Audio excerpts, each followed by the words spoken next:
Olá, está no ar mais um Ver TV, um programa para quem gosta de televisão. Nós discutimos aqui toda semana o papel da TV na sociedade brasileira e você é sempre o nosso convidado. Desde a sua chegada ao Brasil em 1950, a televisão vem se constituindo numa importante fonte de registro histórico. Esse papel se acentuou na década seguinte com a utilização do videotape.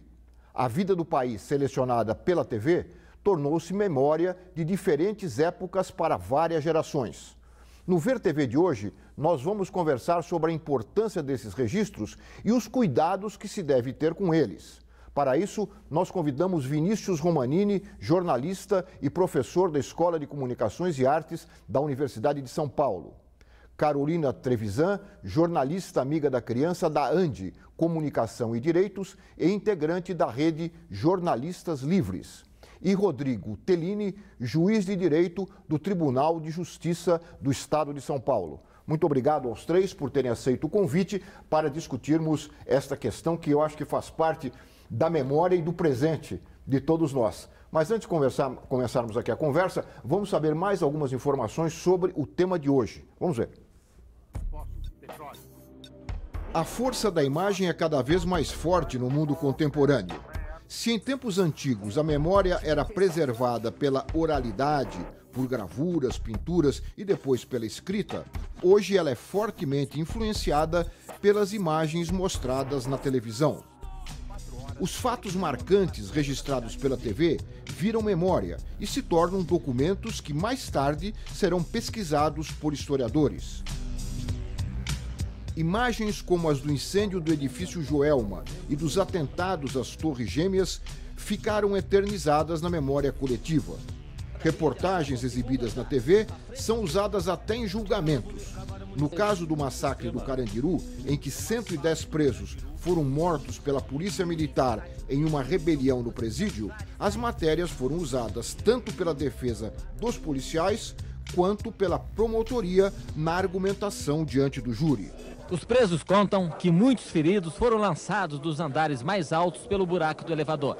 Ainda segundo os presos, o grande massacre foi aqui no 3º andar. Só nesta cela, 7 pessoas morreram. Tinha um pano aqui, eles abriram e enfiaram a metralhadora aqui e mataram todo mundo.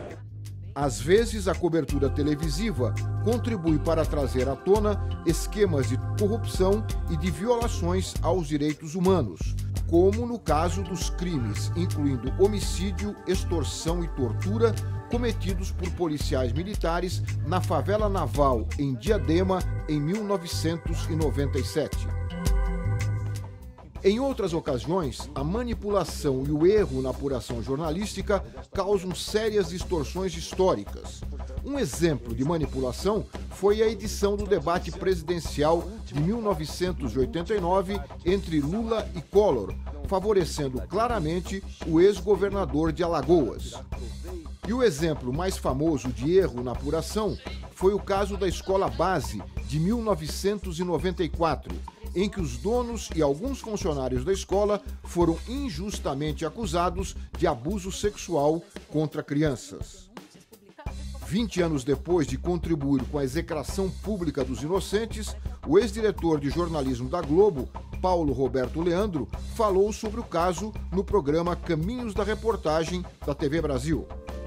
Quando a gente não tem internamente, no exercício da profissão, sobretudo na reportagem, essa noção de que o ser humano oscila diante do testemunho que ele presta, então é preciso olhar para esse testemunho com olhar crítico.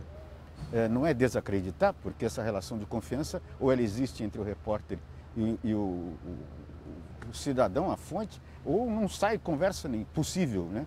Mas você precisa checar depois a veracidade do que você obteve e levar em conta as circunstâncias em que aquilo foi dito.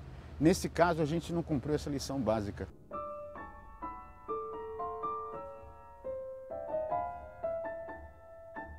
Você acha que foi um crime? Contra eles, não tenho a menor dúvida. E eu sou co-participante nisso. Porque eu era o responsável, podia ter dito não. Quero afirmar que eu cometi esse erro, não me eximo do erro, é um erro sério de responsabilidade profissional. Mas eu nunca fiz disso minha ferramenta de trabalho.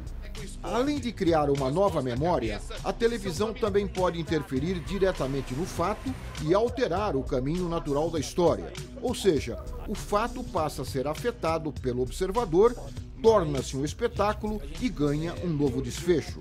Como no sequestro e assassinato da jovem Eloá Cristina, o mais longo da história de São Paulo.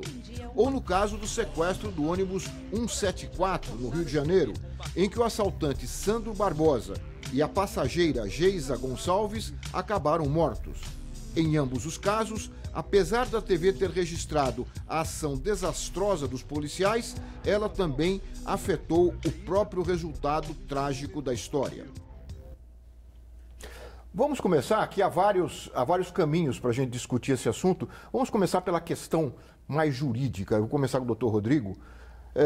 Qual é a validade e qual é a importância também dessas imagens jornalísticas apresentadas pela televisão em casos que ganham grande repercussão e são levadas até para o tribunal do júri? Como é que a justiça recebe essas imagens e as utiliza nos processos? Antes de mais nada, obrigado, Lalo, pelo convite. Essas imagens que, na verdade, as imagens e reportagens também escritas, que são juntadas em processos criminais, não são meio de prova. São, na verdade, elementos de informação trazidos aos autos pelas partes,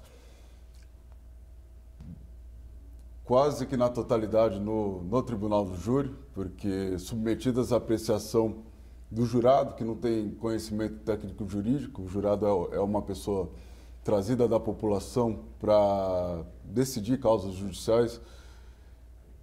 E como o jurado não tem ele forma a sua convicção. Lá na hora. Na hora. E de acordo com aquilo que ele vivencia, com a experiência que ele vivencia no julgamento. As partes costumam, nos casos emblemáticos, nos casos midiáticos, juntar reportagens que tenham cada qual com o seu viés. No caso do Carandiru, em específico, a acusação trouxe... As duas partes usaram? As duas partes usaram reportagens e reportagens televisivas e de jornais. A acusação, por um lado, usou reportagens, aquelas mais da época, emblemáticas dos corpos no IML, não, lá no pavilhão, dos presos despidos no pátio, aquelas que ficaram conhecidas por conta da grande imprensa. Trouxeram também trechos do filme Carandiru. Uhum. E a defesa dos policiais, por outro lado, trouxe reportagens que tratavam de ações criminosas, de barbáries cometidas por criminosos. Enfim, cada qual das partes trouxe reportagens que poderiam influenciar os jurados de acordo com as suas teses. Uhum. Isso é comum no tribunal do júri, principalmente nesses casos de grande repercussão. Dá para perceber bem que pode se usar para os dois lados. Sim, sempre. Justamente por isso que nos processos comuns, nos processos que são submetidos à apreciação de um juiz técnico, do juiz togado, isso não acontece. Uhum. Porque o juiz não vai se deixar influenciar pela reportagem, até porque tem esse discernimento de que deve se ater às provas do processo e de que a reportagem pode ser vista por mais de uma ótica. O mesmo fato pode ser retratado por mais de uma ótica, a depender daquele que faz a reportagem. Agora, além do Carandiru, é cada vez mais intenso o uso dessas imagens, de imagens de TV? Está se tornando mais constante? É comum. É comum. No tribunal do júri é comum. Uhum.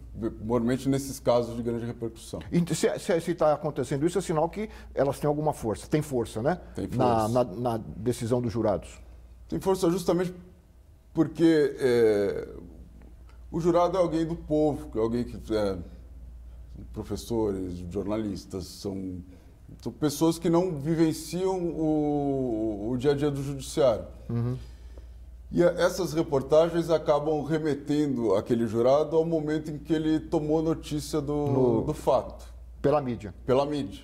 E o modo que a mídia tratou o fato. Uhum. Então, a parte que quer influenciar o jurado naquele sentido acaba usando essa memória já que o jurado tem do conhecimento da informação. Muito bem, Carol. Você acompanhou também, né, como jornalista, esse caso do Carandiru. Como é que você viu esse uso das imagens no processo como um todo? Eu acompanhei a história do julgamento todo do massacre, porque eu também coordeno um projeto que chama Memória Massacre Carandiru, justamente para não deixar que essa memória desapareça, que se conte outra história, já que não existe mais o Carandiru em si, já que virou o Parque da Juventude, e lá não tem menção ao massacre, é essa palavra. Então, a gente achou importante. Então, desde o começo, a história do Carandiru tem uma ligação com a imprensa, porque naquele fim de semana tinha eleições em São Paulo. Era outubro, começo de outubro de 92, é isso? Isso. E aí, a Secretaria de Segurança Pública não divulgou a informação naquele momento em que aconteceu o massacre. Demorou um dia, depois que fechou as urnas, para divulgar o número de pessoas mortas. Então, os jornais deram no dia seguinte uma notícia sobre rebelião. Como é que os jornalistas começaram a sacar que aquilo estava acontecendo? Tinha muito jornalista de rádio que cobria, geralmente, a casa de detenção. Então, eles começaram a ver que as famílias estavam ficando muito preocupadas. E aí, a partir daí, começa a ser contada a história do massacre. E aí, uma das imagens mais emblemáticas que contam a história, por isso a memória do massacre, é aquela imagem do ML que eu estava falando agora, que a Marlene Bergamo, que é fotógrafa da Folha, entrou com uma câmera escondida no IML e tirou aquela foto, estava dentro da bolsa dela, ela falou que ela era uma familiar e tal. A história é assim, se não tivesse tido aquela foto, ela não tivesse estampado a capa dos dois jornais, qual teria sido a história? Seria mesmo 111 e tal? Então, eu acho que a nossa contribuição para contar as histórias, para as narrativas, é super importante, especialmente nos casos de violação de direitos humanos. Quer dizer, nesse caso, pelo que eu entendi da sua primeira participação aqui, nesse caso foi positiva a atuação da imprensa para fixar uma memória mais próximo do real possível do que aconteceu. Eu acho que ela tem os dois lados, o positivo e o negativo. No primeiro momento, o fato do jornalista aceitar que a versão oficial, contada pela Secretaria de Segurança Pública ou pela polícia que estava ali presente, era a verdadeira, isso é um fato negativo. Depois, usar as imagens de violência dos programas policialescos no júri dos policiais agora, que foi o ano passado, também é uma influência negativa, para tentar comover os júris de que o Brasil é muito violento, então que seria justificável uma ação da polícia mais violenta também. Mas, por outro lado, não tivesse sido a competência dos jornalistas em fazer uma boa cobertura, talvez a gente não tivesse a memória, porque ali a acusação também, na hora do tribunal, ali usou as imagens tanto da TV Cultura quanto da Globo, Caco Barcelos, a Mônica Bergamo fez uma matéria muito importante na Veja também. Se a gente não tivesse tido essa memória, o que teria acontecido agora, né? Então é muito importante. Vinícius, e do ponto de vista aí da comunicação, de uma maneira geral, como é que você vê essa presença, aí além dos tribunais, né, na presença na sociedade dessa memória fixada pela mídia e particularmente pela televisão? Como é que você vai se construindo isso ao longo do tempo? Então, Lala, obrigado pelo convite, é um prazer. Eu acho que a primeira coisa que a gente precisa entender é de onde vem a força da imagem, né? Eu acho que tem um elemento cognitivo. Nós estamos preparados para aceitar aquilo que vem pelas vistas, né? Pelo olhar, como algo verdadeiro, né? Isso faz parte de uma preparação cognitiva. Então, quando a gente transfere isso para o registro audiovisual da televisão, a gente precisa ficar muito atento para o processo de edição, porque quando nós estamos olhando a realidade, nós estamos diante do acontecimento, o processo de interpretação é subjetivo. Cada um de nós vai dar o seu testemunho e vai construir a sua narrativa. Quando você está lá vendo o fato. Quando você está lá. Então, é o seu processo de formação de um juízo. Então, você tem uma certa liberdade de construir a sua narrativa sobre o fato observado. Quando isso passa para a televisão, esse elemento da imediatez, da percepção, se perde. Então, o que nós ficamos? Um elemento que é o registro físico da imagem, né? Hoje quase sempre digital. Então, aí é preservado a força do registro da imagem, porque o registro físico, ele é um registro fotográfico, é a luz que está registrando a película ou a câmera digital e aquilo ali tem efetivamente um nexo causal. Quer dizer, se há um registro físico, você pode decupar no tempo como certos acontecimentos se deram, do ponto de vista físico, né? Então, a imagem, ela tem um elemento de indicialidade muito forte. Agora, jamais a imagem chega ao telespectador, ao usuário final, de forma bruta, não editada. Claro. E aí que entra o problema, aí que entra a questão, aí que entra inclusive a disputa pelo poder e pelas versões, porque o imaginário, né, e a gente está falando disso, a memória como uma narrativa social, o imaginário social, né, ela faz parte de uma disputa que é sempre daqueles que estão tentando se impor numa versão, na sua persuasão, enfim. Cada lado da história vai tentar puxar para si, né, a narrativa, o poder de verdade da narrativa. Então, o jornalismo, ele é essencialmente a arte de transformar o registro, o acontecimento, numa história. O fato jornalístico é uma história. E essa história é encadeada numa narrativa que cumpre uma certa ordem de edição. E é exatamente nesse processo de passar o acontecimento para a narrativa que entra o jogo de versões, o jogo de poder, o jogo de representação e a tentativa de dominação do imaginário que depois vai gerar a memória coletiva. Então, nós como críticos do processo jornalístico, da televisão, a gente tem que ficar atento a este momento, que é o da construção da narrativa. O crítico sim, mas a sociedade muitas vezes não tem essa crítica e acaba engolindo a versão e não o fato. Eu acho que aí entra um segundo momento da discussão, que é o que a gente chama da alfabetização midiática, né? Quer dizer, o ideal é que nós tivéssemos uma oferta de versões, uma oferta de reportagens e uma liberdade maior de escolha e que nós tivéssemos, o ideal, né? O cidadão mais bem preparado para fazer a leitura, né, das diversas versões e formular o seu juízo de valor. Né? Então, eu acho que o problema e a fragilidade da democracia, da formulação de uma narrativa histórica é que essa diversidade e essa liberdade nem sempre é observada, não é o que a gente vê na realidade. E do outro lado, o telespectador, ele não tem alfabetização midiática para entender que o processo de interpretação tem que ser dele. Ele não pode ser um passivo, mas ele tem um papel aí ativo fundamental, que é a construção, participar da construção da narrativa histórica da sua sociedade. Muito bem. Com essas explanações iniciais, nós demos um pontapé na nossa discussão, um pontapé bom, né? Nós vamos fazer agora nosso primeiro intervalo e voltamos em seguida conversando aqui com os nossos convidados sobre a memória na televisão. Nós voltamos já.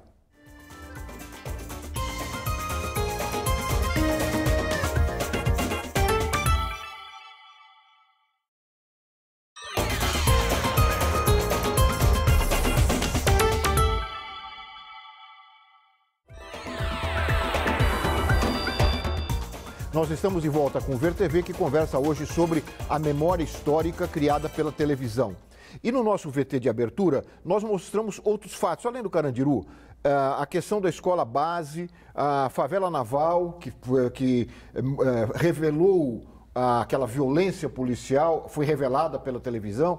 Eu queria ouvi-lo também sobre isso, Rodrigo, Carol também, Vinícius, sobre esses outros fatos, onde aí se mostra a importância, né, do vídeo, da televisão, revelando, claro, de um lado positivo, no caso da favela naval, mas também de um lado negativo, aquele escândalo em torno da escola base.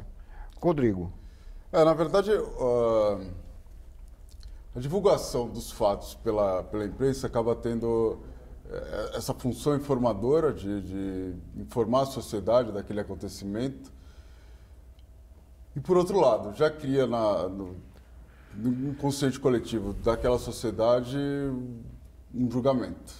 Então, o grande desafio do judiciário, principalmente nos casos de crimes que são submetidos a julgamento pelo Tribunal Popular,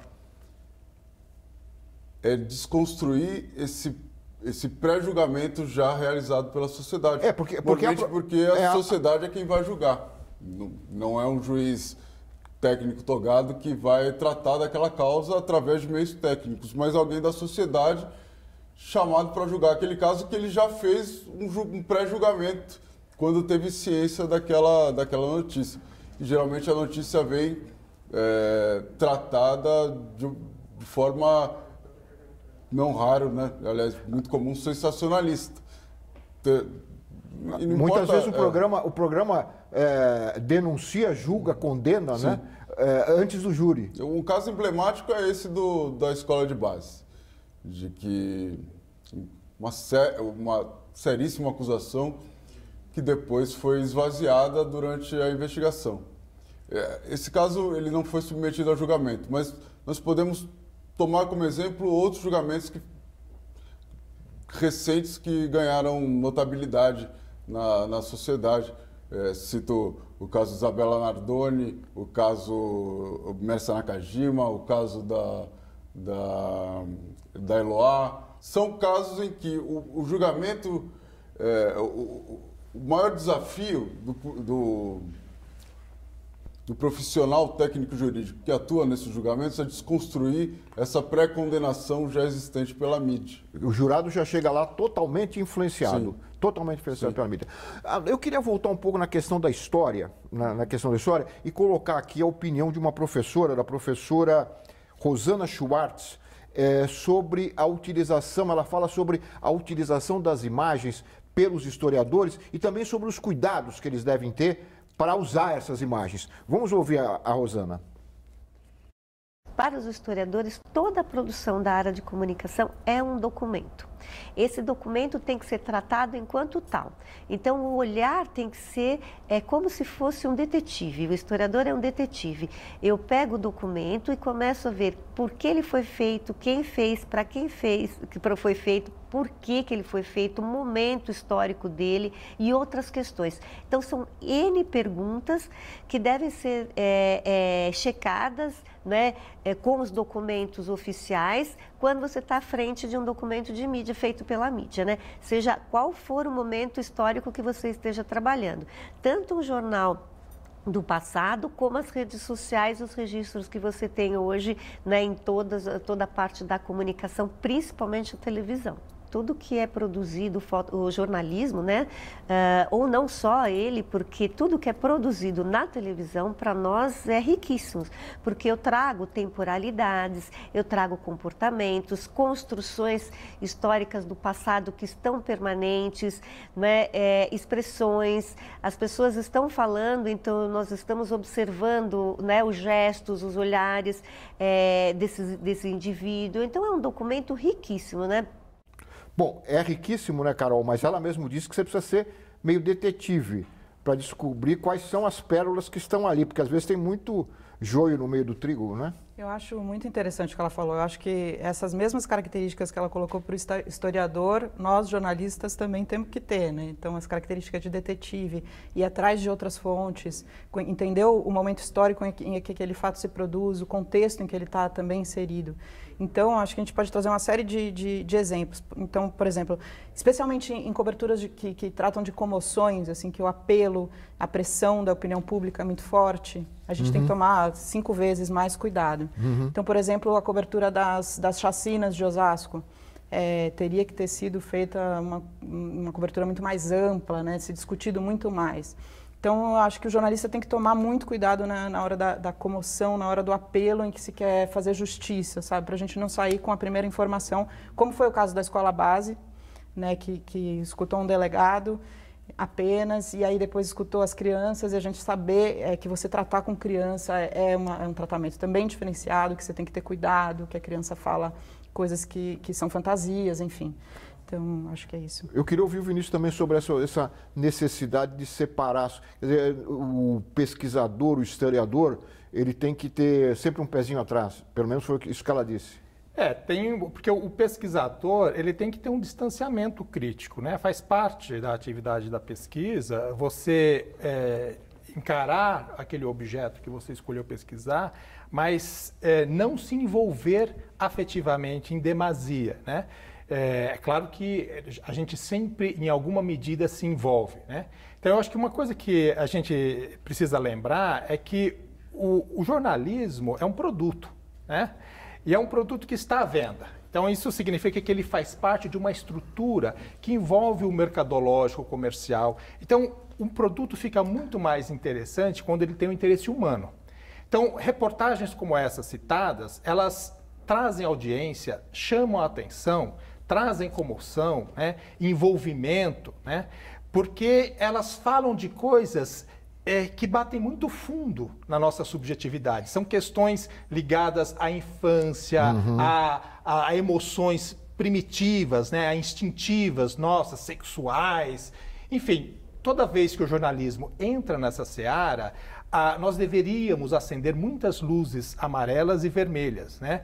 Porque a tentação de romper o limite do distanciamento crítico que o jornalista também precisa exercitar, né? A tentação, porque você está tendo audiência, porque você está vendendo bem, porque está saindo o seu produto e, do ponto de vista mercadológico profissional, aquilo representa para você um certo sucesso profissional. Então, você se deixar levar por essa soberba, né?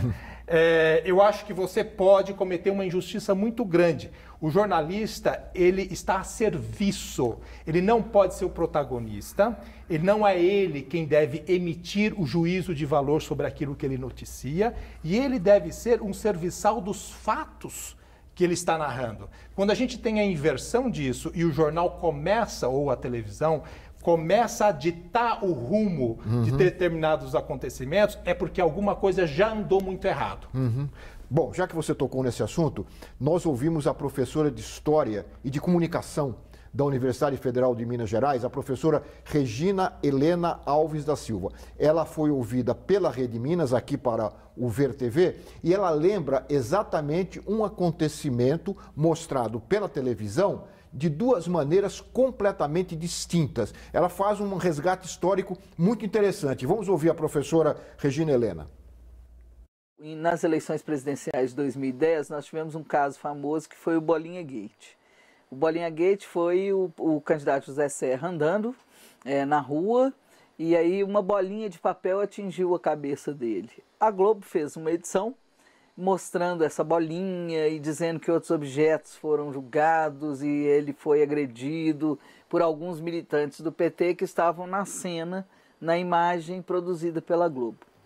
E isso virou uma comoção, as redes sociais, etc. Mais tarde, um pouco, o SBT mostrou uma imagem de outro ângulo em que a gente via claramente que foi só a bolinha de papel, que ela não atingiu, não machucou o candidato, não houve, né, assim, arremesso de mais nada e que esses militantes estavam à distância, que não atacaram o candidato, né? Então você tem duas imagens produzidas por duas empresas diferentes. O que um historiador deve fazer é entender cada uma dessas fontes. Qual é uma empresa, qual outra, quais os interesses, de que forma essas fontes, de que forma a cena foi organizada e como ela foi interpretada pela emissora e colocada como notícia, né? A partir daí você vê que você vai conformando aqueles programas que têm mais audiência, que têm credibilidade essa ou aquela, vão conformando uma visão, né? Vão mostrando, tem a tendência que eles têm. No caso do Bolinha Gate, assim, a Globo claramente era pró-Serra, e ela foi editando as suas imagens, como já havia feito em outros debates presidenciais, em 89, etc., para mostrar como que os militantes petistas eram agressivos, né? Então, isso se chama uma manipulação das imagens, uma interpretação manipulatória, mas que, para um historiador, quando você vai verificar as fontes e fazer a crítica disso, é fácil da gente reconhecer. Para o telespectador que vê aquela imagem, é aquilo que fica.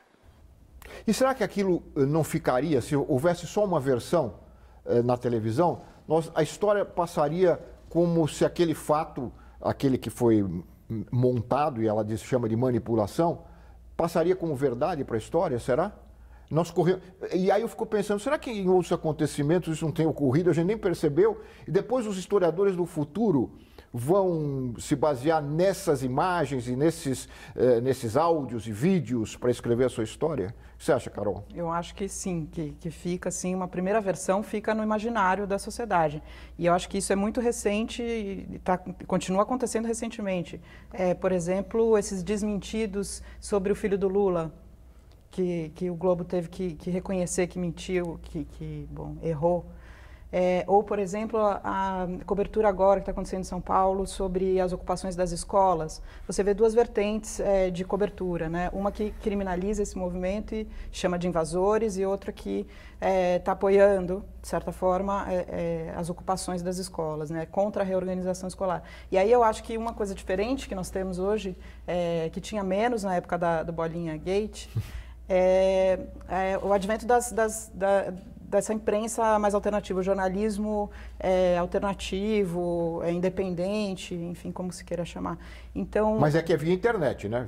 Basicamente pela internet. Por enquanto ainda é via internet, mas tem algumas parcerias que dá para fazer e que a gente consegue chegar lá, né? Então, por exemplo, acho que a cobertura dos jornalistas livres das ocupações das escolas acabou que começou a pautar também a grande imprensa. Então, quando você coloca o fato sob um olhar que não é possível você desmentir porque ele aconteceu, porque foi filmado, porque a gente estava dentro, estava próximo, muito mais próximo do que uma televisão conseguiria chegar naquela hora, é um jeito também de você pautar as outras mídias, as mídias tradicionais, para ter um outro tipo de olhar também.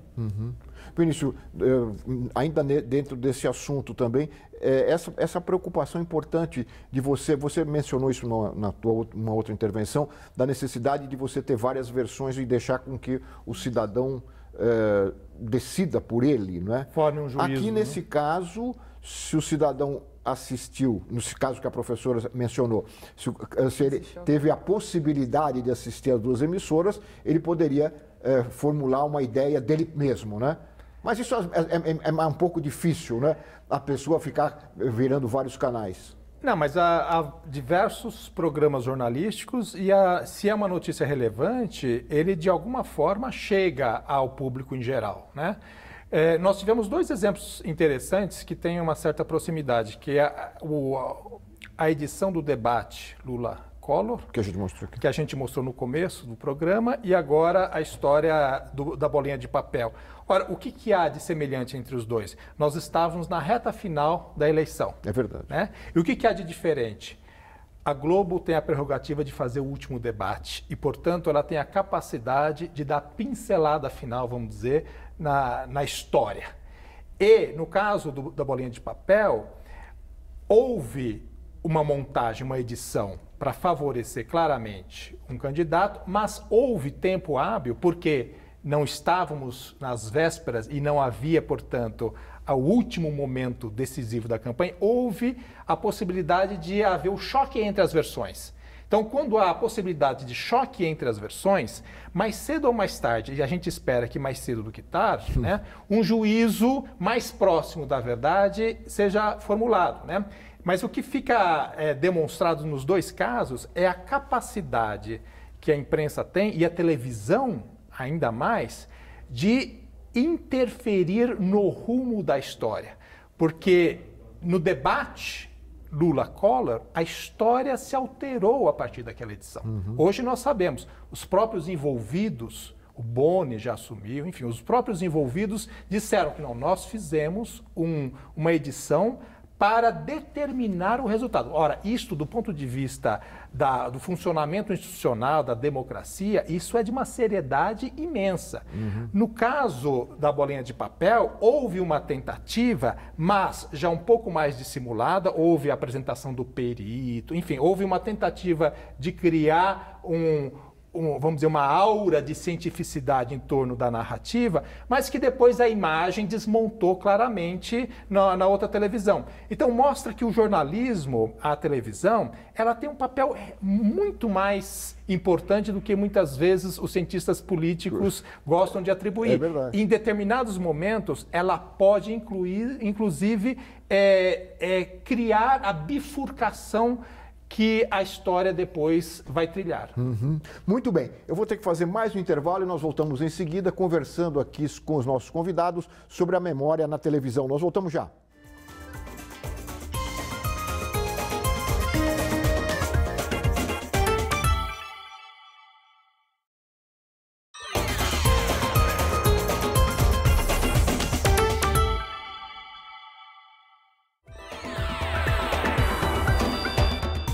Nós estamos de volta com o Ver TV, que conversa hoje sobre a memória histórica criada pela televisão. E no bloco anterior, o Vinícius estava lembrando da interferência da televisão mudando certas situações políticas, ou seja, interferindo na história. Você estava se referindo mais à questão política, eleitoral. Mas há também momentos em que a televisão interfere em casos policiais. Como nós mostramos aqui o caso da Eloá, eu me lembro no caso da Eloá que havia uma apresentadora de TV falando com ela no telefone, dificultando até o trabalho da polícia, porque a polícia não conseguia falar com o sequestrador, porque quem estava falando com o sequestrador era a apresentadora de uma rede de televisão. Eu queria ouvir de vocês um pouco também esse papel, que em alguns momentos não é que muda só a memória, muda a realidade, aquele momento, que depois vai se tornar memória, não é, Rodrigo? O caso Eloá é emblemático, o caso Eloá tratou do crime acontecendo em tempo real. Durante todo o sequestro daquela menina, o crime foi acompanhado 24 horas por dia por várias redes de TV. O que certamente influenciou a ação da polícia no tratamento daquele acontecimento. E tenho a mais absoluta certeza que influenciou a cabeça do criminoso. Porque era um menino enciumado atrás da namorada que não queria mais manter o relacionamento. E aquilo se tornou talvez algo dessa dimensão por conta da exposição exagerada que ele teve e de que obviamente não soube lidar com ela. E se viu do dia para a noite um astro de TV. Exatamente. E influenciou, eu repito até, inclusive uma atuação... para falar pouco usual da polícia, porque eu lembro que havia duas vítimas do sequestro, uma delas foi liberta pelo sequestrador. É verdade. E autorizada pelos policiais a retornar ao local de cativeiro e acabou sendo ferida no rosto por um disparo de arma de fogo. Tudo isso influenciado pela transmissão direta pelo poder da imprensa, pela exposição exacerbada daquele caso, enfim. E ao vivo, né? O que é mais dramático. Exatamente. Dizer assim. E é uma espetacularização de uma situação muito dramática, muito delicada, né? Eu acho que, queria comentar apenas que, às vezes, também tem o papel do jornalista na proteção das pessoas contra a violência policial. Então, muitas vezes, a gente recebe pedidos... por exemplo, nessa cobertura das ocupações das escolas, vocês podem vir aqui, porque ter um jornalista aqui garante que a gente não sofra violência policial, principalmente na periferia de São Paulo. Ou então, outro caso, por exemplo, quando a gente estava trabalhando na ponte, fomos cobrir a reintegração de posse daquele hotel no centro de São Paulo, que eram centenas de famílias e tal. Eu cheguei na madrugada e fui falar com o policial, fui me apresentar e dizer que eu sou jornalista, nós temos uma jornalista lá dentro também, que era a Laura Capriglione, que estava dentro da ocupação. Era a primeira vez que a imprensa estava dentro de uma ocupação que ia sofrer uma reintegração de posse daquela magnitude. O policial falou para mim, e ela está com colete à prova de balas? Então, mas ao mesmo tempo ele sabia que a gente estava com a câmera. Então, é um jeito também da gente proteger, a presença da imprensa é um jeito de proteger essas violações também. Tem um testemunho e a possibilidade de que isso que isso chegue, né, à sociedade. Quer dizer, a ação policial não é uma ação camuflada, vamos assim dizer, né? Ela é bem visível.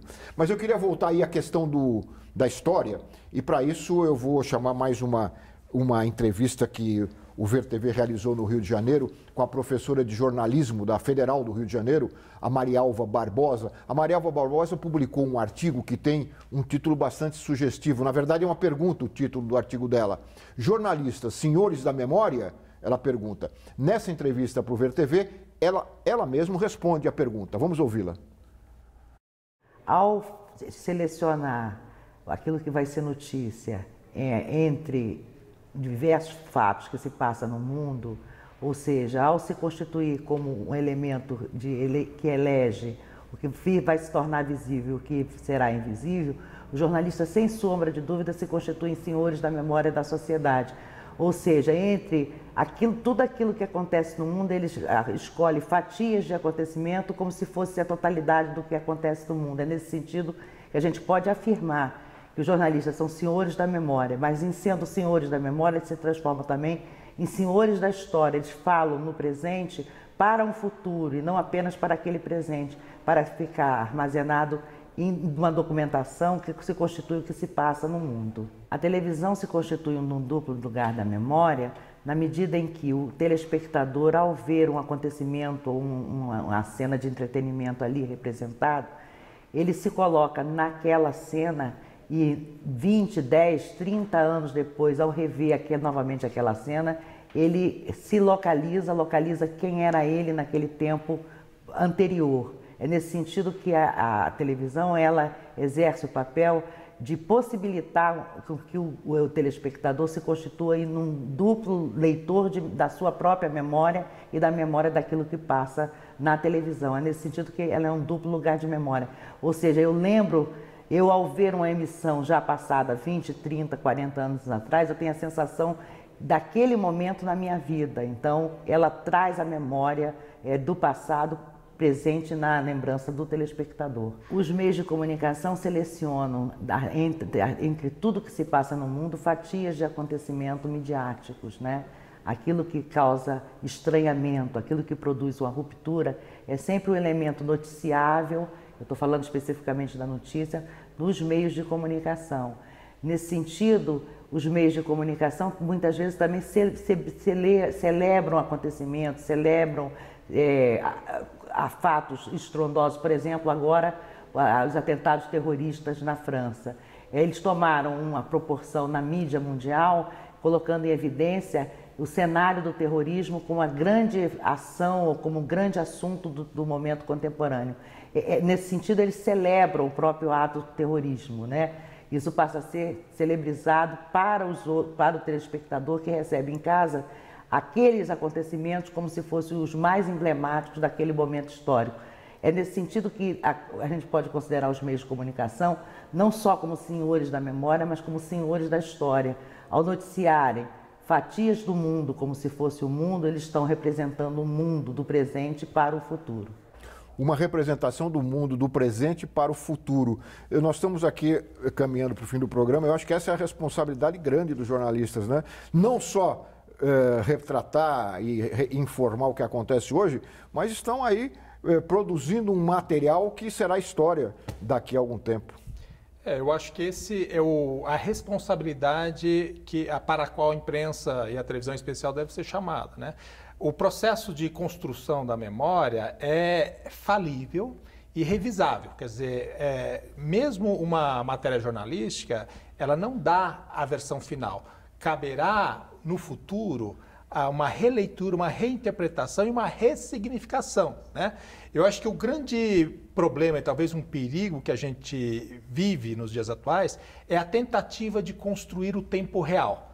A busca pelo online, essa compressão do tempo acaba criando uma hiperrealidade. É uma espécie de um grande Big Brother que a gente começa a se envolver, que liga a internet, dispositivos móveis, a produção jornalística televisiva, e essa hiperrealidade, ela acaba se aproximando de uma irrealidade. É uma espécie de um show de Truman, aquele filme em que é uma hiperrealidade, porque nós todos estamos seguindo em tempo real aquilo, mas nada mais é realmente de verdade. tudo passa a acontecer para atingir certos propósitos de persuasão. Então você tem o terrorismo ele agora é feito para ter uma cobertura em tempo real na internet, nas TVs televisivas a cabo do mundo inteiro. Ou seja, a sociedade começa a acontecer em torno dessa busca da hiperrealidade.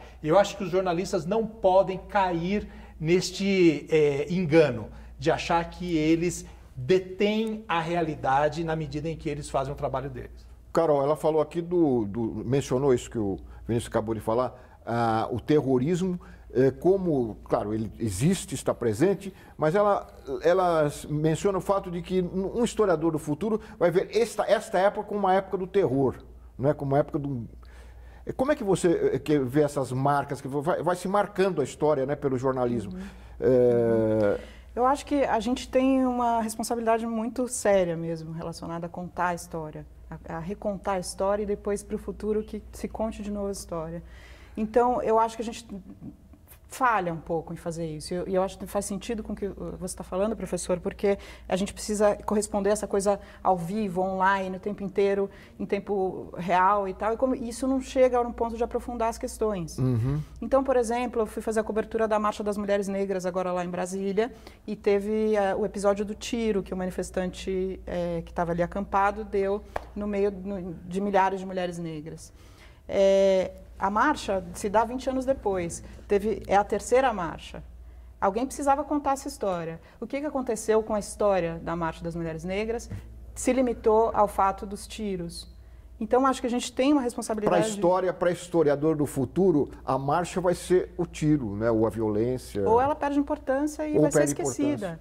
E ela está contextualizada numa situação muito mais ampla, num país que tem metade da população negra, então ela tem uma relevância muito séria. Então, quer dizer, eu até acho que a coisa de Paris é muito importante também, mas ela ofusca um pouco das relevâncias que nós temos aqui no Brasil neste momento, que é, por exemplo, Mariana, por exemplo, a questão racial, enfim.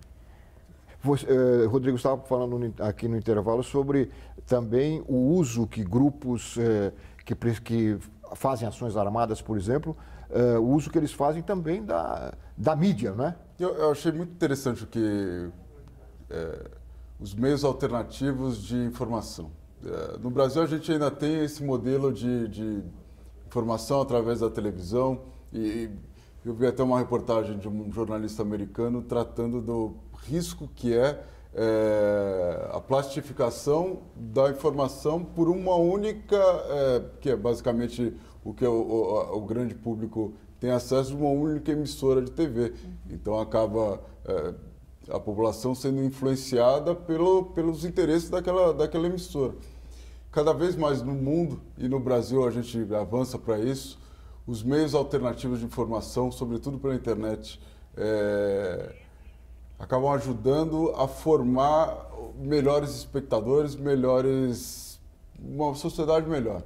O cidadão passa a ter um juízo crítico daquilo que ele quer ver, quando ele quer ver, a história que ele quer ouvir e por quem que ele quer que ele conte aquela história.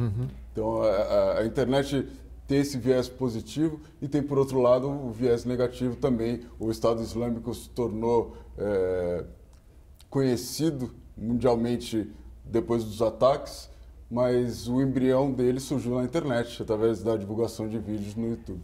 Eu acho que é por isso que é tão importante o Marco Civil da Internet, que é uma legislação que nós aprovamos que é de ponta, ela é muito relevante nessa discussão, porque a gente começa a ter a TV digital se espalhando, né, chegando, e a TV digital vai levar a internet para a casa das pessoas. Então, o Marco Civil da Internet vai ter uma contribuição muito grande para o futuro, né, na maneira em que a informação é tratada, que as reportagens são feitas e como elas chegam na casa das pessoas pela internet, os dispositivos móveis e a TV digital. E isso ajuda, talvez venha ajudar, algo que você mencionou aqui ao longo do programa, e eu queria que você retomasse, e que diz respeito diretamente ao papel ativo do telespectador, que é a questão da alfabetização para a mídia, né, que é uma tentativa na Europa, na Inglaterra principalmente, há um trabalho muito grande nesse sentido, você preparar o telespectador, o leitor, o ouvinte, para entender como é que as coisas são feitas.